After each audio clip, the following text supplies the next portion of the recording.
¿Listo? Pues buenas noches. Esta es una clase que voy a dejar grabada y espero se recicle para diferentes generaciones, entonces me voy a introducir rápido. Yo soy Peter, actualmente soy pasante de Doctor Carrillo Maravilla y pues mis intereses son la medicina interna y la citocidosis en particular. Entonces, por eso me gusta darles estas clases. Esta es un taller que le di a mi generación cuando estuve en mi M6 y que fui refinando un poquito para actualizarlo con diferentes cosas que me ha tocado vivir, bueno, que terminé de vivir en mi M6 y que actualmente he vivido como pasante del servicio social en medicina interna. Para hablar de cetoacidosis, es importante que hagamos una recopilación de puntos clave de la vía de las cetonas, sobre todo porque, a mi parecer, es un tema que no se puede entender del todo si no hacemos el análisis bioquímico. Hay diferentes temas dentro del curso de taller de líquidos y electrolitos que en este punto de su formación pueden prescindir de evaluar la fisiología y la bioquímica esencial. Sin embargo, no creo que sea el caso de las cetonas. Este caso, bueno, esta clase la voy a llevar a través de un caso del cual fue de un paciente que estuvo hospitalizado durante mi rotación en el sector 14 de medicina interna en el Instituto Nacional de Nutrición. Y lo vamos a ir desglosando a partir de los diferentes puntos clave que veamos con base en la compresión de la vía de las cetonas. Entonces, comencemos con esto. Recordemos que la vía de las cetonas es una vía de rescate para pacientes que están cursando con hipoglucemia. En el peor de los casos, es una vía de rescate para pacientes que no pueden utilizar glucosa. Es decir, y es obvio, pacientes que cursan con diabetes mellitus tipo 1 en la mayoría de los casos y diabetes mellitus tipo 2 en pacientes que cursan con un fenotipo que predispone a que tengan cetoacidosis. Esto es usualmente en pacientes que tienen alteraciones mitocondriales, predisposiciones genéticas que llevan a que tengan una alteración en la función mitocondrial, predisponiendo a que tengan así una mayor incidencia en curso cetoacidósico. La cetoacidosis se presenta en alrededor del 9 y el 10% de pacientes hospitalizados por descompensaciones hiperglucémicas, llámese tanto diabetes mellitus tipo 1 como diabetes mellitus tipo 2. En México, la diabetes mellitus es el síndrome debut de pacientes con diabetes tipo 1 en alrededor del 15 al 20% de pacientes. Es importante que recuerden que la cetoacidosis, en general, en el curso diabético, es detonado por un trigger.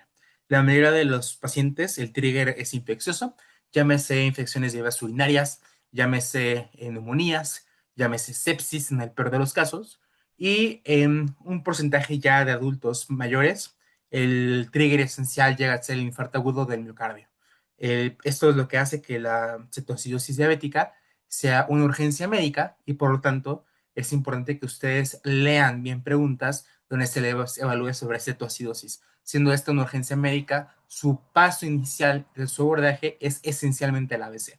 Es erróneo decir que el abordaje inicial de un paciente con cetoacidosis es administrar líquidos, porque nos estaríamos saltando etapas de las cuales podemos identificar triggers relevantes. Si es A y B, estamos pensando y podemos identificar de forma oportuna neumonías. Si vamos a la C, estaremos identificando infartos agudos, estaremos identificando choque, identificando hemorragias, cosas que nos aumenten las hormonas contrarreguladoras. Es por eso que siempre que ustedes comiencen el abordaje o les hagan las preguntas de cuál es el manejo inicial de un paciente con cetoacidosis diabética o cetoacidosis en general, es el ABC. Entonces, como les decía, la cetogénesis es una vía alternativa para la utilización de glucosa. La cetoacidosis utiliza la acetilcoenzima A, que se forma a partir de productos de beta-oxidación, y esta beta-oxidación, en el caso de la cetogénesis, ya está saturando la mitocondria. Entonces, una célula debe encontrar formas alternativas para poder hacer cetogénesis, llámese tanto los hepatocitos como los miocitos, y estas cetonas van a ser utilizadas por el cuerpo, van a ser utilizadas por el cerebro, por el corazón, por el mismo músculo, el hígado, para tener fuente de energía. Entonces, el punto esencial de esto es la hipoglucemia. Para que nosotros llegamos a a la cetogénesis, ya tuvimos que haber pasado por la beta-oxidación. La beta-oxidación es un proceso de una vía alternativa de glucosa que se lleva tanto en el hígado como en el músculo y esencialmente en el hígado, perdón. Y utilizamos aquí los ácidos grasos que son liberados del músculo y del hígado. La beta-oxidación es estimulada esencialmente por el glucagón y el cortisol cuando nosotros tenemos una glucemia debajo de 65 miligramos por decilitro. Y lo que es esencial de la beta-oxidación es que nosotros vamos a utilizar los ácidos grasos libres en su forma de ácido graso acilcoenzima A para poder formar acetilcoenzima A.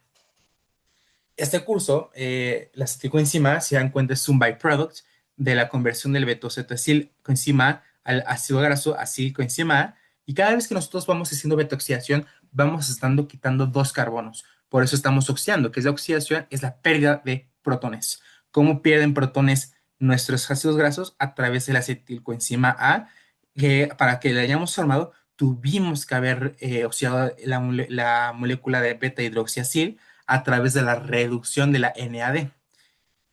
El proceso de la acetilcoenzima quita dos carbonos. Tenemos aquí nuestro carbono alfa, que es el carbono que está unido con el grupo coenzima A través de un puente de sulfuro, perdón, de azufre, y un grupo carbonil. Y aquí tenemos el otro carbono que está unido a tres protones. Cuando nosotros tenemos una beta-oxidación, pues ya bastante repetida, vamos a saturar a la mitocondria de acetilcoenzima A y ya nos habremos gastado los ácidos grasos. Entonces el cuerpo debe encontrar formas alternativas para poder utilizar ese acetilcoenzima A. Como un breve repaso, nosotros en una situación de un paciente que no tiene alteraciones pancreáticas o de resistencia a la insulina de base, la hipoglucemia la vamos a poder definir cuando tenemos una glucosa debajo de 70 miligramos por decilitro. Este es el punto estándar para una hipoglucemia para la ADA. Tenemos tres grados de hipoglucemia. Tenemos el grado A, que es de 70 a 65, el grado B, que es de 65 a 50, y el grado C, que es ya con un síndrome neuroglucénico, que es debajo de 50 miligramos por decilitro. Cuando nosotros llegamos a debajo de 70 miligramos por decilitro y tenemos al paciente entre 12 y 24 horas de ayuno, vamos a iniciar beta-oxidación, pero también parte de la acetilcoenzima ya va a empezar a entrar el proceso de citogénesis. Y cuando tenemos un ayuno prolongado, es decir, más de 48 horas, tenemos un paciente con una franca beta-oxidación y citogénesis. Este punto de corte de 48 horas es muy bonito, fue definido por el doctor Krayer, endocrinólogo, para poder hacer pruebas de abordajes de hipoglucemia. Porque si tú tienes un paciente que está haciendo hipoglucemia y quieres saber por qué está haciendo hipoglucemia, lo que haces es inducir el ayuno al paciente, lo dejas 48 horas hospitalizado en el hospital. Una vez que encuentras que el paciente está en 50 miligramos por decilitro, le mides insulina, le mides péptido C, le mides cetonas y le mides, en el caso en el que el algoritmo sea apropiado, factor dependiente de crecimiento similar a la insulina. Y así es como haces el abordaje de un paciente que hace hipoglucemias. Recordemos que hay diferentes formas de que un paciente pueda tener esas alteraciones. Puede ser que el paciente esté haciendo hipoglucemias porque tiene una exacerbación de las hormonas contrarreguladoras, porque es un paciente que no tiene una formación eficaz de cetonas, porque tiene alteraciones mitocondriales, o un paciente que tampoco puede hacer beta-oxidación porque tiene alteraciones en las enzimas que llevan a la degradación de ácidos grasos. Entonces, eso es un punto importante. Esta es una tabla que les dejo de repaso. Ese es lo esencial de las hormonas contrarreguladoras. Y recuerden que abajo de 50 miligramos por decilitro en un paciente con hipoglucemia estará cursando con síndromes neuroglucopénicos. Va a estar con letargia, en el peor de los casos va a tener coma, va a tener pérdida transitoria del estado de alerta, como si fuera un síncope. Pero es un paciente que tenemos hospitalizado y cursa con esto, debemos de tomarle una dextrosis para pues, hacer el abordaje y decir, bueno, antes de abrir el algoritmo de un síndrome neurológico, vamos a descartar algo que es rápidamente corregible, como es una hipoglucemia. Otra cosa que es importante es que la cetocidosis, como les había comentado al inicio de la clase, tiene triggers importantes infectológicos.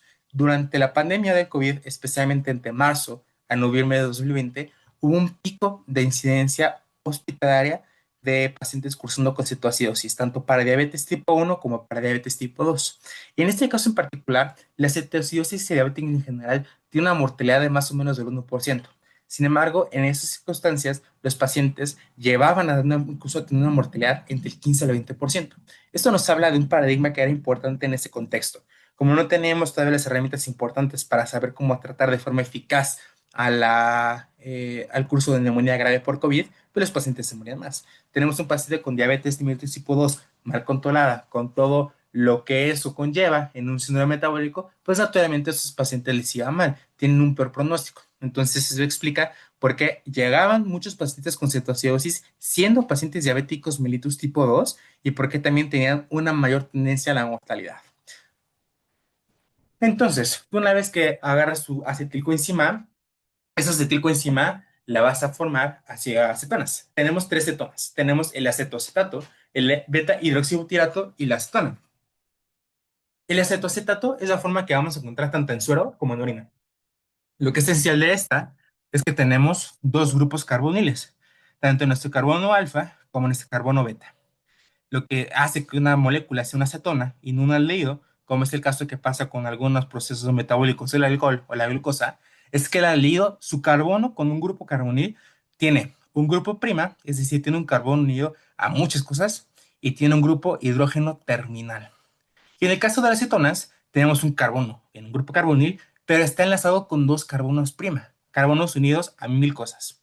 El acetoacetato es el caso. Vean, aquí tenemos un grupo carbonil y este carbono está unido a hidrógenos. Este carbono está unido a un oxígeno. Tenemos el beta-hidroxibutirato.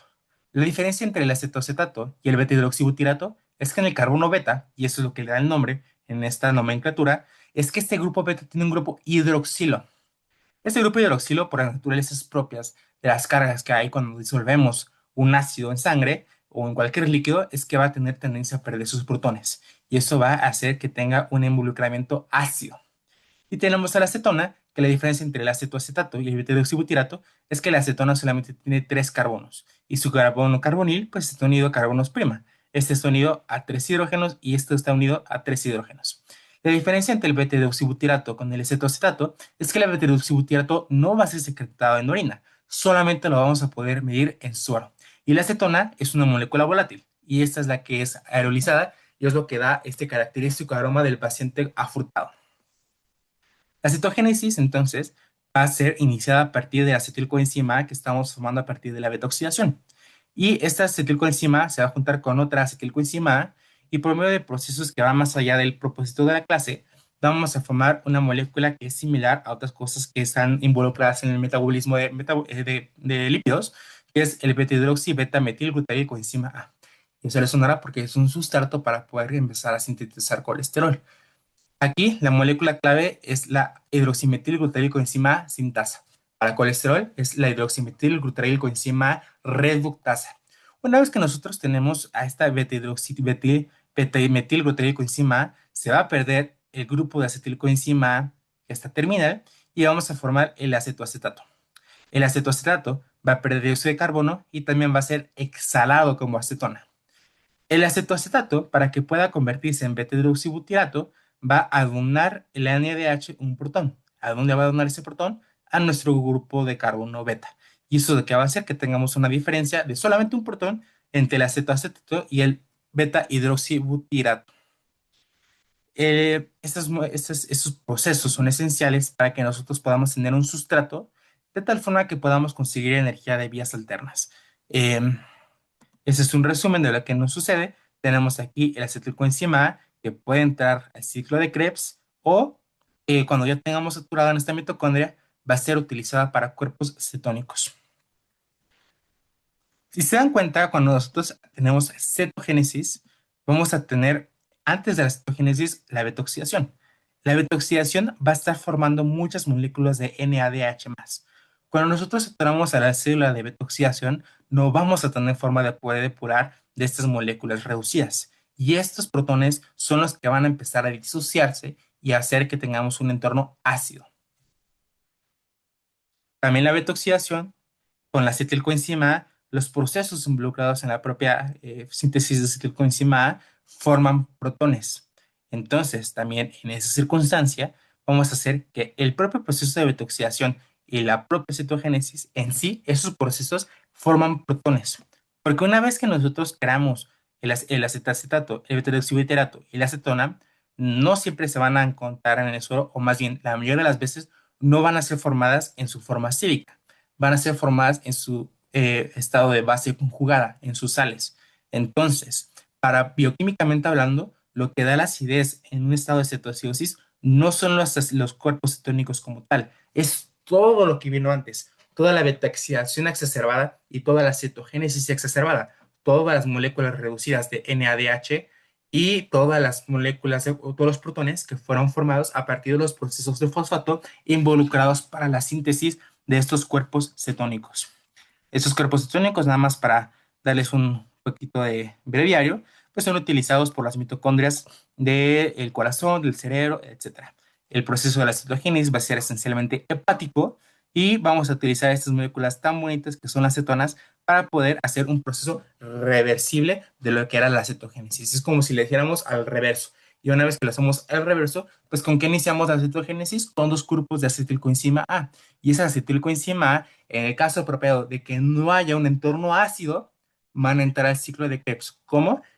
Va a formarse piruvato, este piruvato va a entrar al show mitocondrial, se va a formar en acetilcoenzima A y vamos a entrar al proceso del ciclo de Krebs. Es lo que se resume en este diagrama que les dejo acá. Ahora bien, ¿qué pasa cuando tenemos cetoacidosis? Este es el caso que les voy a presentar.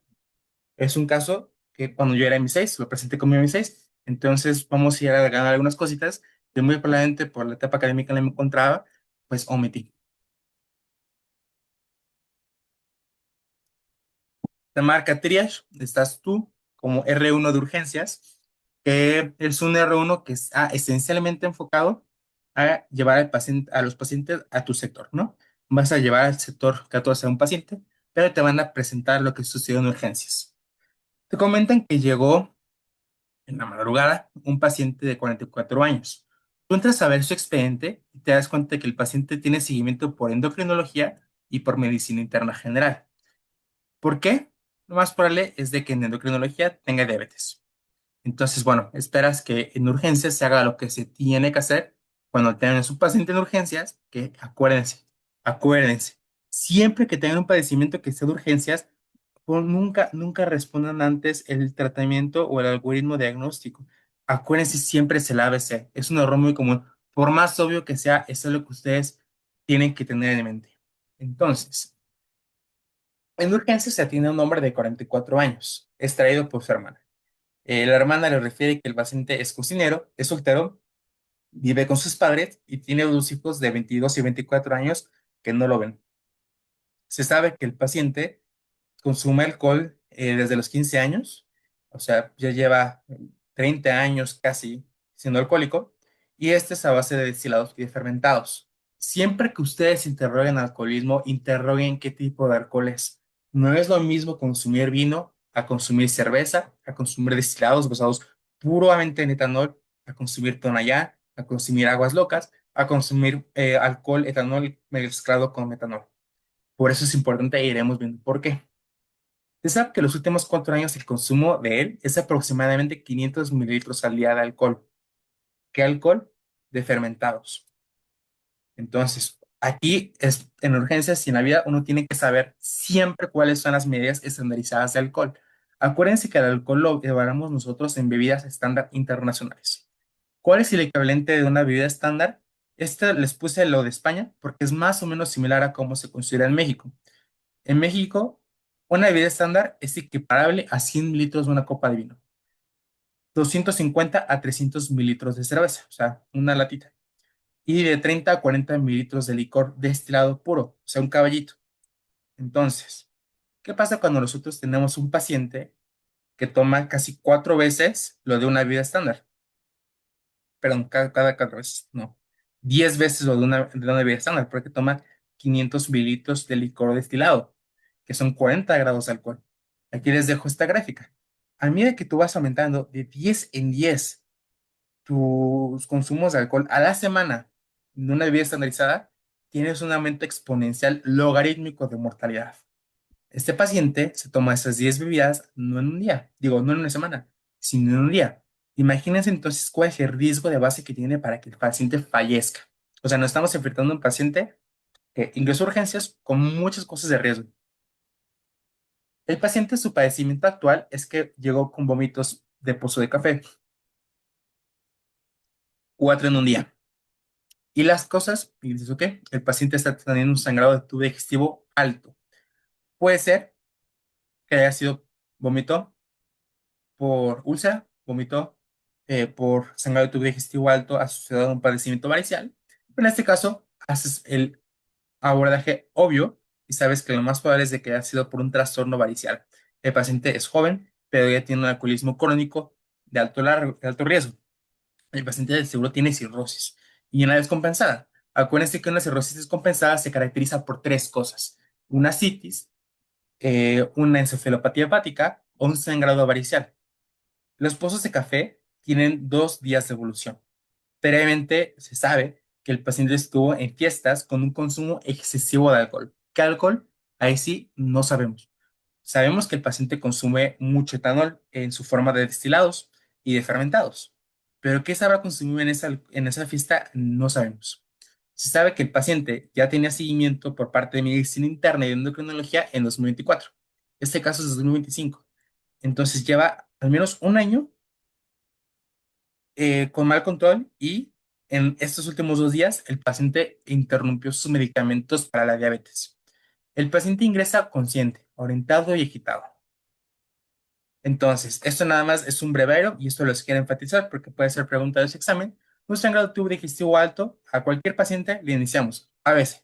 Una vez que tenemos el ABC, le iniciamos solución salina, le podemos iniciar los bolos de recitación, que sean 30 miligramos por kilo, y lo dejamos en un bolo para 1 hora, o eh, otras estandarizaciones que dependen ya del volumen que tú tengas disponible. Siempre a los pacientes les tienes que dejar IVPs en lo que terminas de hacer el interrogatorio, les dejas una infusión de 80 miligramos intravenosa en un bolo y ya a la medida que tú esclareces cuál es la causa, lo suspendes. En el caso de que tú tengas un sangrado varicial, vas a suspender los IVPs y vas a iniciar un agente vasoactivo, llámese octrótide o terlipresina. La terlipresina hacia el estándar de oro porque va directamente hacia la fisiopatología que está llevando a que el paciente tenga una descompensación hemodinámica. Es decir, va a vasoconstriñir la vasculatura esplénica, lo cual nos va a quitar el trigger de descompensación hemodinámica y va a mejorar los desenlaces del paciente. El electrótido lo empiezas en bolo y después lo vas ajustando a 2 miligramos, a 20 miligramos cada 4 horas. Una vez que tú tienes el electrótido iniciado, le puedes iniciar, le debes iniciar al paciente medicamentos profilácticos como ceftriaxona y eso lo vas a utilizar para prevenir que el paciente pueda tener desarrollo de peritonitis bacteriana espontánea. Una vez de que tú ya tienes esas dos cosas, pasas al paciente de endoscopía. Se recomienda que la endoscopía la hagas en menos de 24 horas, idealmente en menos de 24 horas.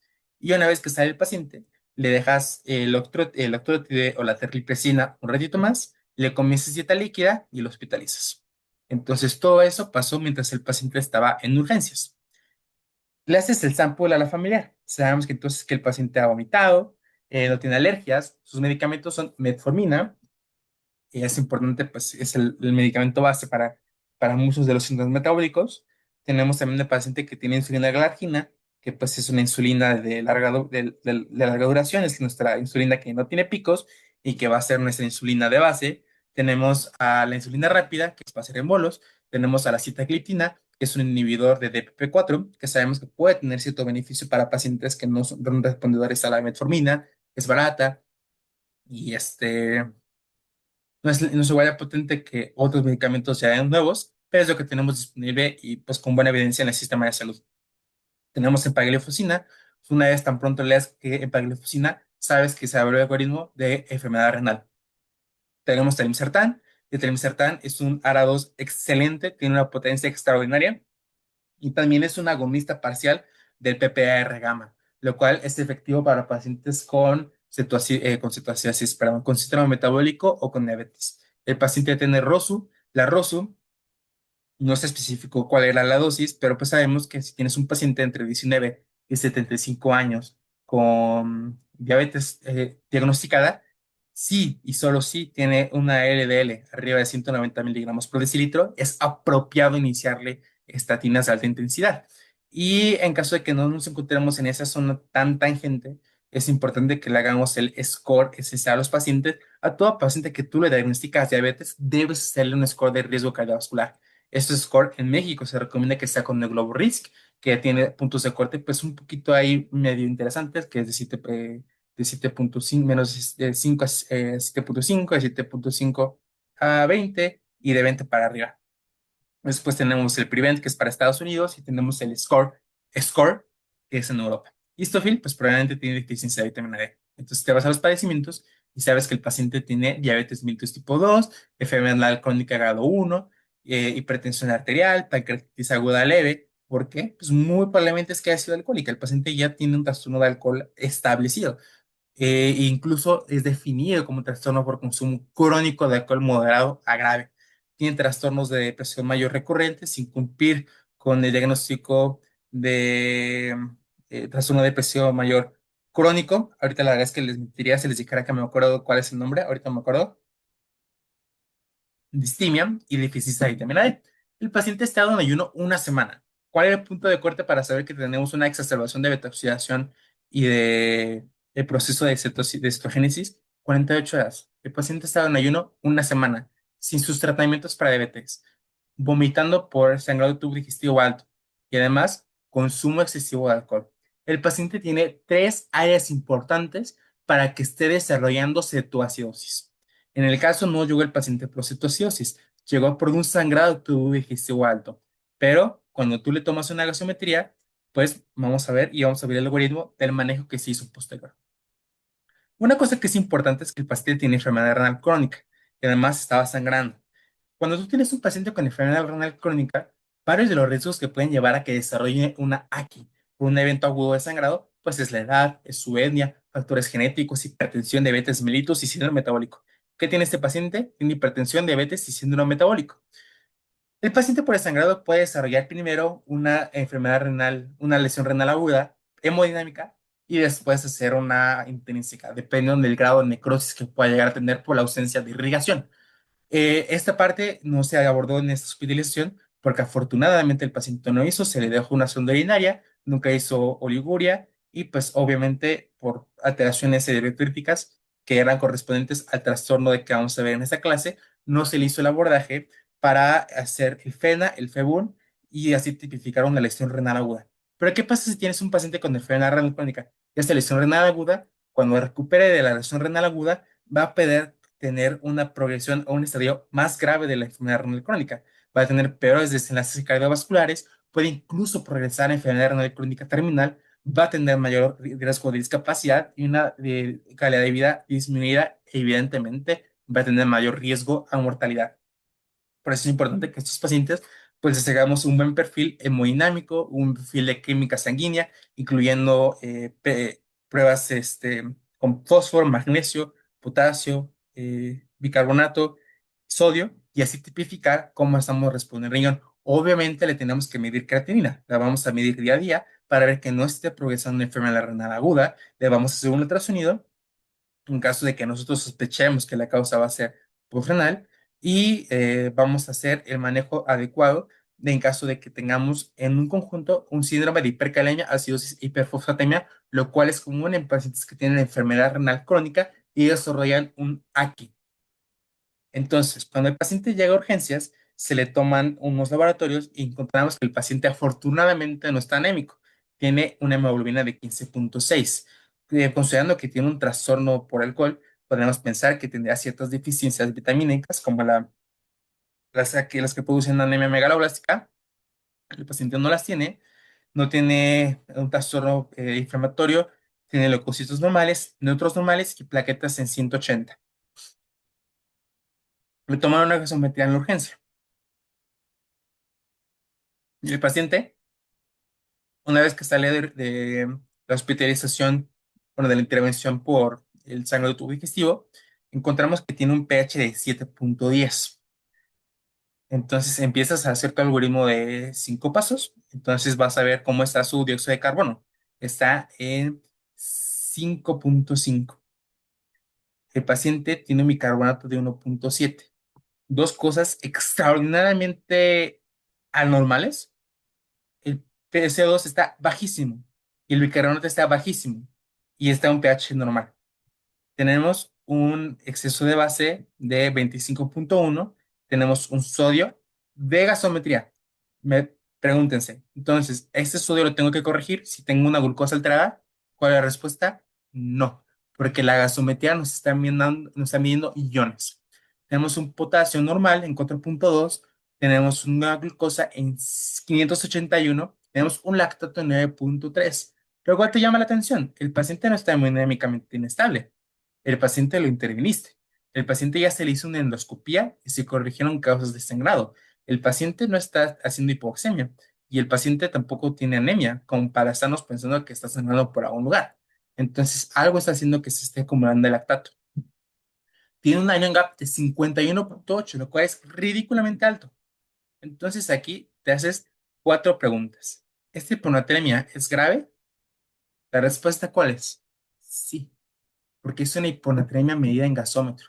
El paciente tiene una hiperglucemia, el paciente tiene hiperlactatemia y el paciente está normoxémico.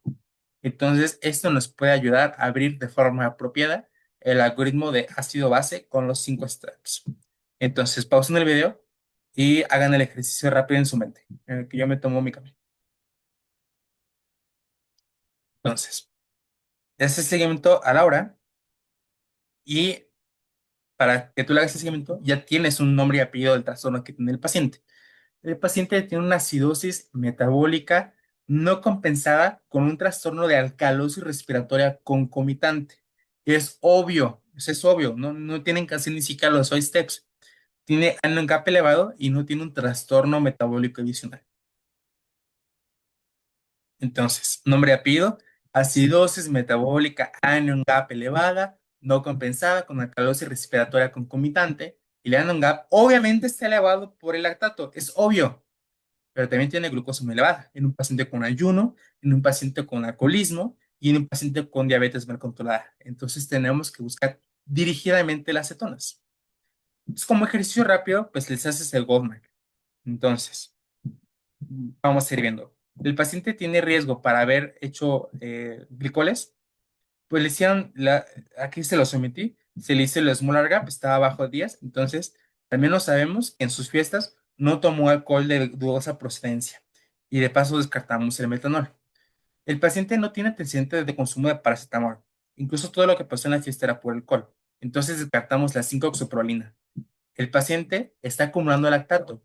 Es muy probable que ese lactato no se deba a estados de choque. Entonces, no, chance no sea una hiperlactatemia tipo A. Probablemente está teniendo alteraciones mitocondriales, que está haciendo que se acumule lactato. Y ahorita vamos a ver cuál sería. No tiene alteraciones de absorción, no tiene antecedentes quirúrgicos que puedan decir que esté acumulando de lactato, y además sabemos que ese no es medible. El paciente tampoco tiene alteraciones asociadas al consumo de aspirina y sus antecedentes personales no tiene consumo de aspirina previo. El paciente omitió el abordaje porque eso haría mucho más complicada la clase, pero en resumen, no tiene datos de lesión renal aguda. Y el paciente entonces nos queda hacer el abordaje de su cetoacidosis. ¿Cómo lo vamos a hacer? Haciendo la medición del acetoacetato en orina o la medición en suero del beta-hidroxibutirato. Aquí nos hacemos la primera pregunta. Entonces, ¿hay criterios para hacer el diagnóstico de cetosis? La respuesta es sí, y son tres. Pero para que nosotros tengamos el abordaje completo, necesitamos ver 5 parámetros. Tenemos que ver glucosa, pH, ion gap, cetonas y bicarbonato. El paciente tiene una glucosa de 580, tiene un pH de 7,10. Tenemos pendiente la medición de beta-hidroxibutirato. El paciente tiene ion gap elevado y su bicarbonato está casi inexistente. Tiene un bicarbonato abajo de 18, tiene un bicarbonato de 1,57, 1,7. De acuerdo a las guías más actuales del ADA, que fueron publicadas en el 2024, en este reporte que se llama Hyperglycemic Crisis in Adults with Diabetes, a Consensus Report, nos destacan que hay 3 criterios diagnósticos para la cetoacidosis. Criterio número 1, que el paciente tenga alteraciones hiperglucémicas, es decir, que tenga una glucosa en el momento de que nosotros la medimos de 200 miligramos por decilitro o más, o que tenga historia previa de diabetes.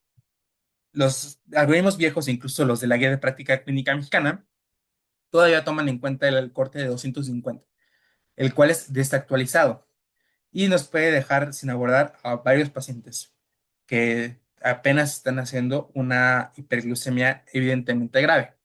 La cetosis. La cetosis la podemos ver de dos formas. Una con la medición de beta-hidroxibutirato. Ya quedamos que este beta-hidroxibutirato solamente lo vamos a poder medir en sangre y va a ser compatible con el criterio diagnóstico si es igual o mayor a 3 milimoles por litro. O en caso de que no tengamos disponible estas mediciones séricas, como pasa en muchos hospitales en México, podemos utilizar la piel activa del examen general de orina. Y esa acuérdense que es un subrogado para la excreción de acetoacetato. Entonces, si nosotros tenemos una tía reactiva con dos cruces o más, el paciente tiene cetosis. Y el tercer criterio diagnóstico, o sea, debes de tener los tres. Y el tercer criterio diagnóstico es que tengas un pH abajo del 7.3 y o un bicarbonato abajo de 18 milimoles por litro. Pregunta, ¿el paciente tiene cetoacidosis diabética? La respuesta es obvio. Una vez que tú diagnosticas y cumples los criterios diagnósticos para la cetoacidosis, debes estadificar la gravedad de tu paciente. ¿Por qué? Porque esto nos va a indicar en dónde tenemos que atender a nuestro paciente. Un paciente con cetoacidosis grave la vamos a tener en la terapia intensiva. Un paciente con cetoacidosis moderada lo vamos a tener en semicríticos. Y un paciente con cetoacidosis leve lo vamos a tener en observas o en reposet. ¿Qué es una cetoacidosis leve? Glucosa arriba de 200. O sea, criterio diagnóstico para todos. Beta-hidroxibutirato entre 3 a 6. pH entre 7.30, que es nuestro algoritmo de entrada, a 7.25. Un bicarbonato entre 18 a 15, que también es nuestro punto de entrada. El paciente está alerta y con esto lo atendemos tranquilamente en barra. Una cetoacidosis moderada es aquella, de nuevo, abrimos el algoritmo, glucosa por arriba de 200, un bicarbonato, un beta-hidroxibutirato, al igual que en la leve, entre 3 a 6, un pH entre 7.25 y 7, igual a 7, punto. Y ahorita vamos a ver por qué. Bicarbonato entre 15 a 10. Y el paciente se puede encontrar ansioso y ya puede empezar a cursar con letargia. Este paciente lo tenemos que atender en semicríticos. Y cuando tenemos una cetoacidosis grave, de nuevo, igual que en la leve y en la moderada, la glucosa tiene que estar arriba de 200. No hay un nivel que sea más grave de glucosa. Tan pronto tú tengas 200, el paciente tiene cetoacidosis y punto. Beta-hidroxibutirato arriba de 6. pH abajo de 7. Ojo, no dice igual o menor a 7. Si tienes un pH de 7, el paciente todavía está moderado. Pero si tiene 6.9, el paciente ya es grave. Y esto está estandarizado porque sabemos que si un paciente tiene una cetoacidosis de 6.9, la evidencia es contundente de que le podamos empezar a repletar bicarbonato. Un bicarbonato abajo de 10. Y el paciente está estuporoso o en coma. Estos casos graves los atendemos en la terapia intensiva. ¿Qué pasa si tenemos un criterio de leve, uno de moderada y uno de grave? Aquel que sea mucho más grave va a ser lo que le va a dar la categoría final. Por ejemplo, tenemos a nuestro paciente, tiene una glucosa arriba de 200, tenemos pendiente todavía el beta-hidroxibutirato, tiene un pH de 7.1, tiene un carbonato de 5.1.7 y está alerta. Entonces, ¿a qué le hago paso? ¿A todo lo que está acá o a lo que está acá? O sea, eso es lo que está más grave, lo que puede poner en riesgo la vida del paciente. Y por esa circunstancia, el paciente entró a semicríticos para ser atendido. Este es un resumen de todo lo que hemos visto. Esta es una tabla de igual del Consensus Report del ADA. Entonces, tenemos un paciente con deficiencia o ausencia absoluta de insulina. ¿Qué va a pasar? Vamos a tener una menor capacidad de utilizar glucosa. El cuerpo va a responder aumentando la lipólisis en el hígado y en el músculo, y por naturaleza vamos a tener un aumento de los ácidos grasos libres. Estos ácidos grasos libres van a bajar el hígado y van a entrar en beta-oxidación. Una vez que saturamos la beta-oxidación, vamos a entrar en cetogénesis. Esta cetogénesis va a saturar al cuerpo y por todo este proceso de falta de depuración del NADH, vamos a tener una cetoacidosis consecuente. De esta parte hacia la derecha, vamos a tener lo que es el estado hiperosmótico hiperosmolar.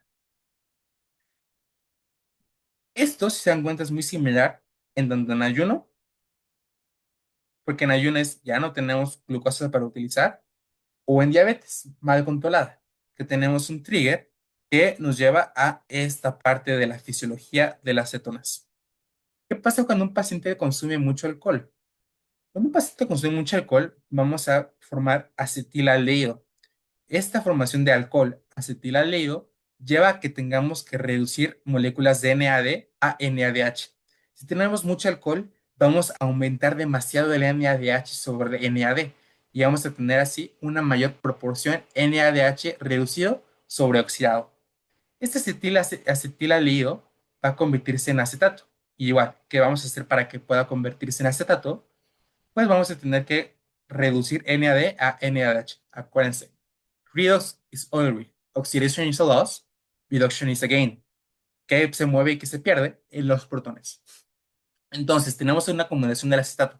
Este acetato va a naturalmente formarse en acetilcoenzima A, pero aquí ya tenemos un factor de riesgo metabólico. Tenemos un aumento de la proporción del NADH sobre el NAD.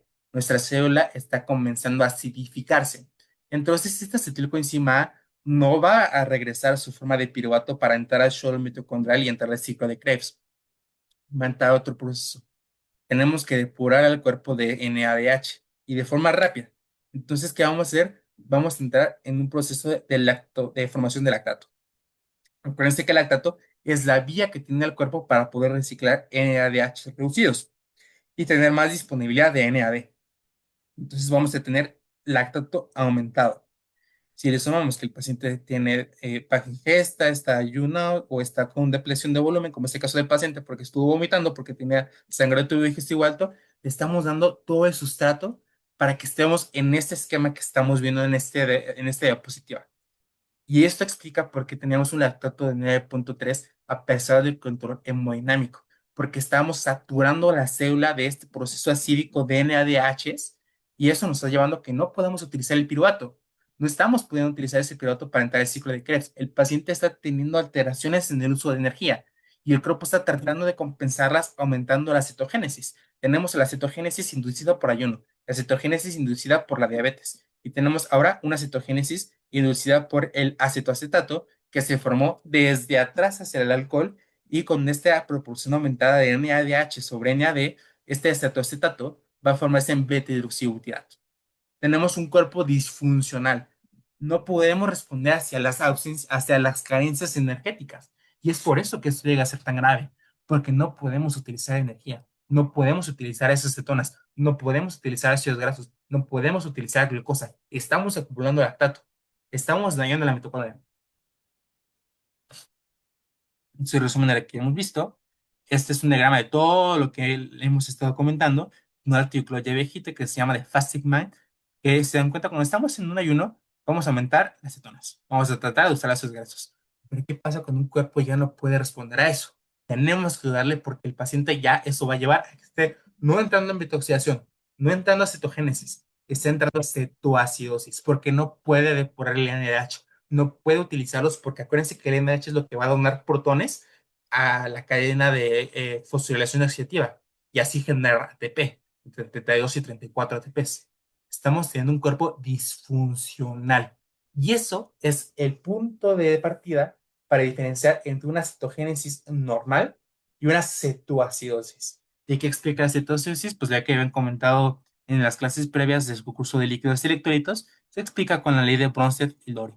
Eso es un diagrama que ejemplifica lo que hemos estado hablando del aumento de NADH y NAD que va a predisponer que el cuerpo empiece a acumular tanto lactato como beta-deoxibutirato y este beta-deoxibutirato va a ser secretado junto con bicarbonato de sodio y eso también va a promover un estado de acidosis metabólica, no anion gap, hiperclorémica.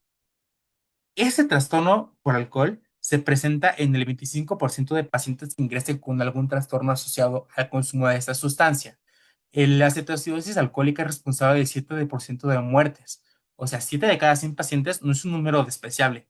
Eh, otras alteraciones que se pueden presentar concomitantemente en estos pacientes es pancreatitis aguda que el paciente ya ha tenido, lesión renal aguda causada por rhabdomiólisis o por ese paciente hay que estarlo protegiendo, afortunadamente nunca hizo porque ya también tenía el componente hemodinámico por su sangrado del tubo digestivo y además estaba vomitando.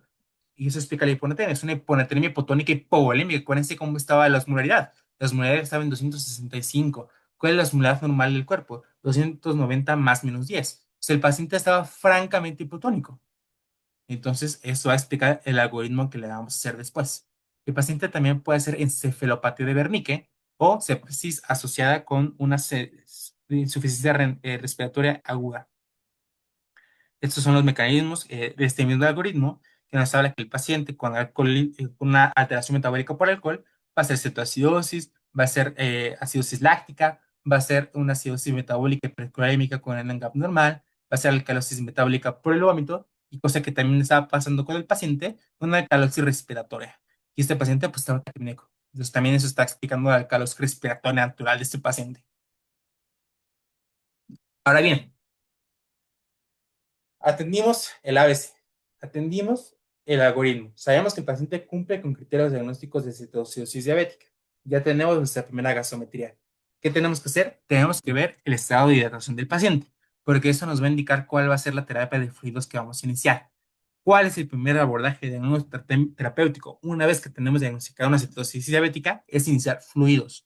Si iniciamos antes insulina y después fluidos, vamos a hacer una descompensación y un shift de volumen y vamos a empeorar el estado volímico del paciente.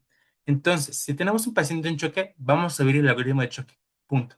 Si tenemos un paciente con hipovolemia leve, pues vamos a dejar una solución a una velocidad un poquito más reducida, ¿no? Lo vamos a dejar entre 0.5 litros por hora, o más bien 250, 500 mililitros por hora para ser un poquito más específicos.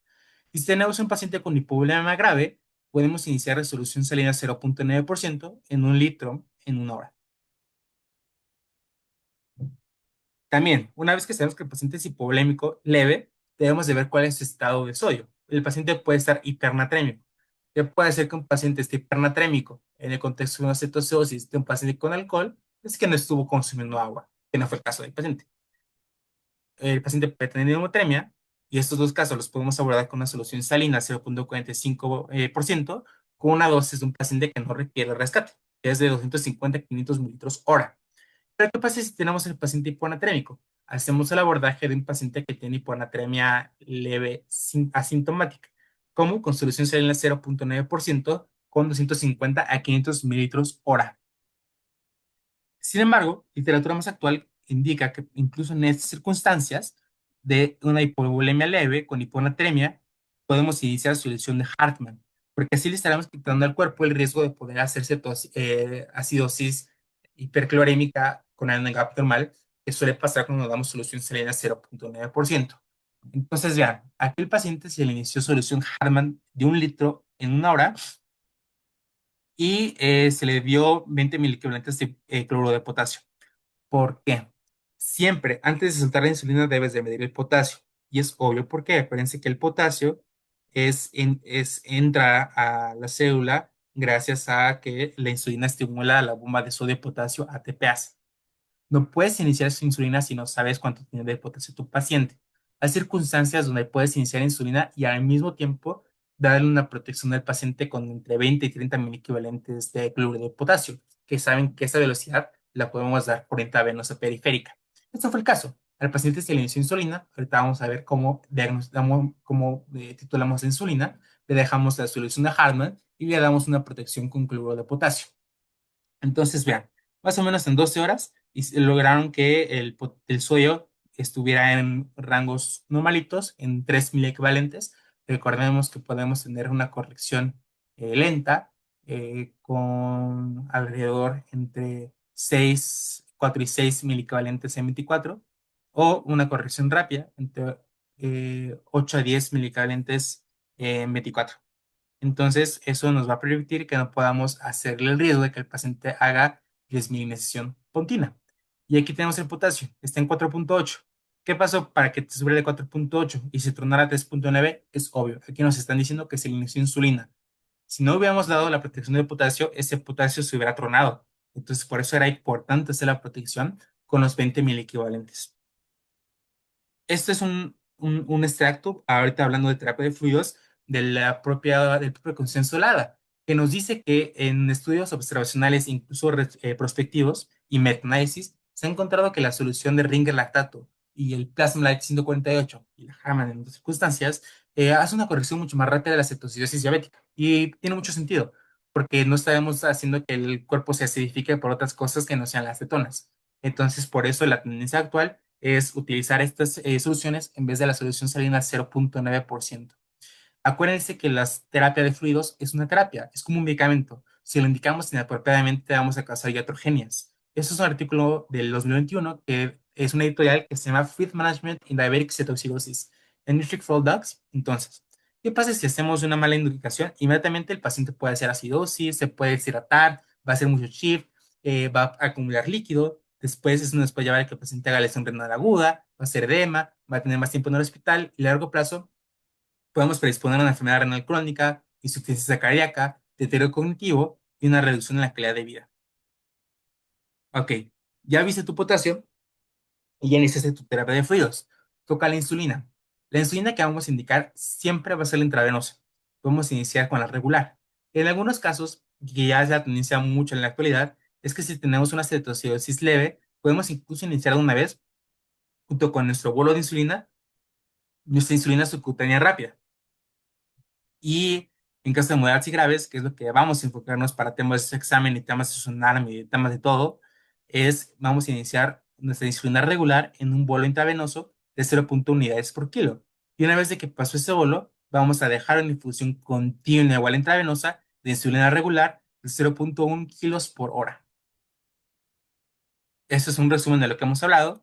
Vamos a tener nuestra terapia de fluidos. Una vez que nuestro paciente esté con una glucosa entre 250, vamos a cambiar la solución salina de 0,9%, una de 0,45%, sí y solo si nuestro paciente no tiene hiponatremia. Y una vez que descartamos eso, si tiene hiponatremia, seguimos con la de 0,9%. Si tenemos hiponatremia, tenemos una glucosa de 250, cambiamos nuestra solución glucosada y una solución salina por 0,45 y le colgamos glucosa al 5%, porque así evitamos que el paciente se vaya al otro lado, de hiperglucemia a hipoglucemia. Para la parte de la insulina, acuérdense que primero tenemos que ver cómo es su potasio. En un potasio menor a 3,3 debemos esperar la insulina y le vamos a pasar al paciente potasio de 20 a 30 equivalentes por hora y esperar que se corrija arriba de 3,3. Cuando tenemos un potasio entre 3,3 y 5,2, vamos a iniciar la insulina y también vamos a iniciar el potasio por infusión de 20 a 30 equivalentes hora. Y si tenemos un potasio arriba de 5,2, solamente le vamos a pasar insulina. No es necesario darle protección con el potasio de cloruro de potasio intravenoso. Una vez que tú llegas al punto en el que cambiaste la solución salina por una de 45,45 y una glucosa del 5%, vamos a disminuir la velocidad de infusión de nuestra insulina. Pasamos de 0,1 unidades a 0,45 o 0,5, perdón. Y una vez que tu gap cierra, es decir, tienes un gap por debajo de 12, vamos a dejar esta insulina intravenosa con una velocidad más bajita y vamos a iniciar al paciente nuestra insulina subcutánea. ¿Cómo la vamos a iniciar? Con una insulina rápida y después el paciente va a empezar a comer. ¿Ok? Entonces, puntos clave. Primero, iniciamos líquidos, medimos potasio, hacemos las correcciones que son apropiadas y ya luego iniciamos insulina. Cuando tenemos una glucosa de abajo de 250, cambiamos nuestra solución de base, bajamos la velocidad de la insulina y una vez que nuestro paciente cierre su brecha aniónica, vamos a poder iniciar la insulina subcutánea y empezar el traslado para poder sacarlo de la insulina IV. Esta es una tabla que les dejo. Entonces, una vez que al paciente lo dejas con una brecha cerrada, le podemos iniciar NPH o le podemos dejar la base con NPH o en vez de regular, le podemos dejar Lispro, le podemos dejar Aspart, le podemos dejar glucilina y el paciente ya va a poder empezar a comer. En el caso de nuestro paciente, se le inició una insulina regular a 0,1 unidades por kilo en una hora y después se le titula en 0,1 unidades kilo hora, que le dio a 7 unidades en una hora y vean cómo fue corrigiendo la glucosa.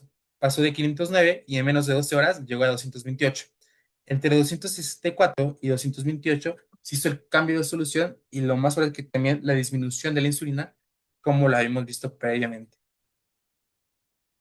Así fueron los cambios entre el inicial a la lunar. Vean cómo empieza a mejorar la glucosa, empieza a mejorar el bicarbonato, empieza a mejorar el CO2, el paciente ya no está tan taquipnéico.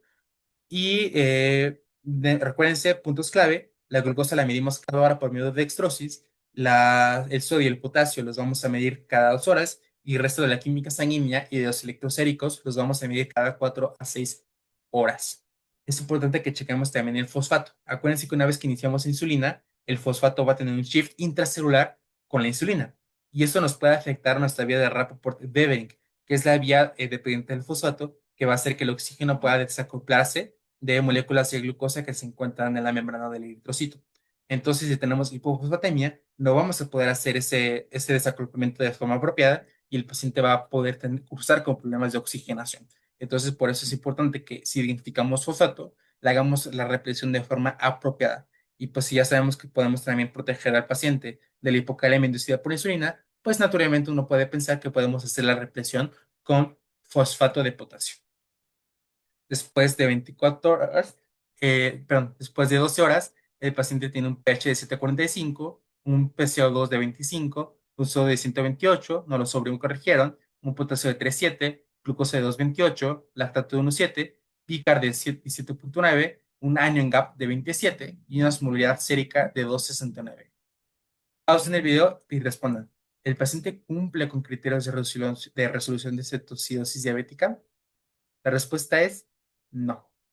Para que un paciente cumpla con criterios de resolución de cetocisis diabética, debe cumplir estos 4 puntos.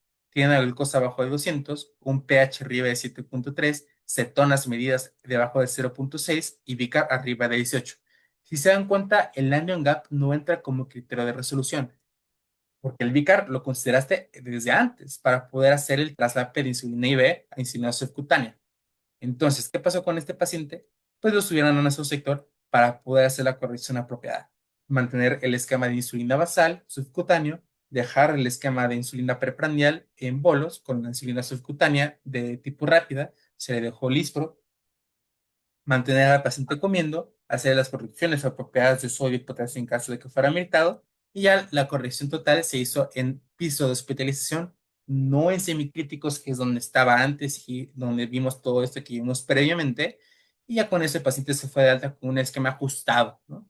Para que tuviera mejor apego, consulta de clínica de diabetes, consulta con clínica de hígado y consulta con clínica de psiquiatría de enlace para que el paciente no recaiga, porque pues naturalmente, como ustedes vieron, tiene muchos factores de riesgo para no solamente tener mal acoplamiento y mala adherencia a su tratamiento para diabetes, sino para también reincidir en comportamientos de alto riesgo como el alcoholismo y el ayuno, que también son factores importantes, como ya vimos, para poder desarrollar cetoacidosis. Esta pintura que les dejo es la pintura de la Nueva Roma por Panini, que a mí me gusta mucho porque si se dan cuenta son muchas pinturitas dentro de una gran pintura. Esta se encuentra en el National Museum of Art en Nueva York. Y para mí eso es como la cetoacidosis. Hay muchas cositas dentro de la cetoacidosis que son enfermedades por sí mismas. Y es por eso que esto es un tema que es importante y es no negociable que ustedes sepan. Porque no solamente yo se los voy a preguntar en su examen final de líquidos electrolitos, se los van a preguntar en su examen del nacional, se los van a preguntar en el ENARM para quienes quieran ser internistas en nutrición. Es el pan de cada día, 3 o 4 casos de cetoacidosis, no solo diabética, sino mixta. Ya vimos que este era un caso de cetoacidosis por ayuno, cetoacidosis diabética y cetoacidosis por alcohol. Y se dan cuenta, pues mucho lo supimos por bioquímica. Y ya además son cosas muy sencillas, que son combinación entre hiponatremias, hipernatremias, hipercalemias, hipocalemias, hiperfosfatemias, hipofosfatemias, ácido base, trastornos de volumen. Por eso este es un tema que yo quería darles para que ustedes, para este punto, ya hayan dominado los temas que ustedes han dado, ¿va? Les pasaré este de diapositiva, se la subiré a Canvas y quedo al pendiente con este tema tan bonito que es la cetoacidosis mixta. Muchas gracias y quedo a sus órdenes. Bye.